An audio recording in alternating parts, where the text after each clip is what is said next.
Wait mo ako ha. Wait mo si mami. Huli lang ako ha.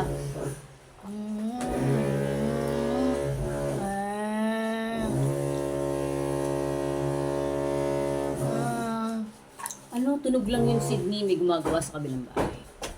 Tunog lang yun. Ha? Okay, scoop tayo.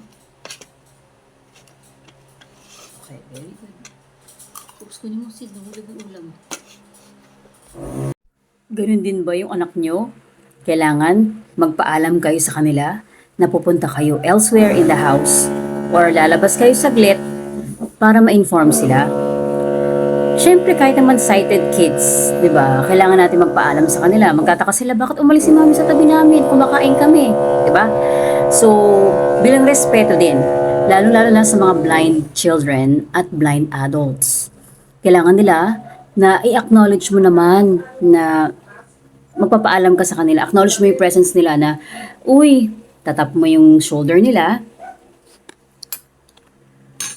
Kuya Zid, aalis lang ako saglit.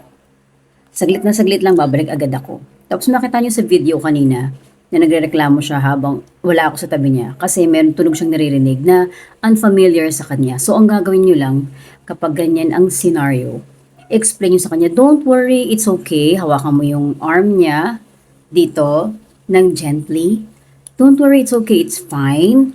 Tunog lang yun sa labas. Huwag ka matakot, okay lang yun. And he will be assured na safe siya sa bahay. Kasi usually 'di ba pag blind, ikaw pumikit ka, tapos biglang may tumulak sa'yo, 'di ba? Natatakot ka, matatakot ka. Ganun din kapag ka pumikit ka tapos alam mo na nandiyan yung mommy mo sa tabi mo, bibigla kang umalis. 'Di ba yung anak mo parang gusto kang puntahan, gusto kang sundan? Ganun din sa mga blind kids. So, maging aware tayo na kailangan yung mga gestures, movements, yung mga gagawin natin, ipapaalam natin sa kanila para hindi sila nagiintay at hindi sila yung parang nadi-disrespect. Naalala ko, meron akong experience noon. Meron kaming guest noon sa school nila, Zid, na blind teacher siya. Tapos, I kept on talking to her. I asked more questions kasi nako-curious ako. And then, hindi ako nagpaalam na kakausapin ko yung isang mom. So, it's my fault. So, sabi ko, I'm sorry po kasi sumasagot siya. Sabi ko, teacher, sorry po. I was talking to my co-parent sana po eh. Ay, sorry, pasensya na. Sabi niya kasi hindi ko alam yung sabi ko, sorry po, hindi ko na-address sa inyo. So, ganun.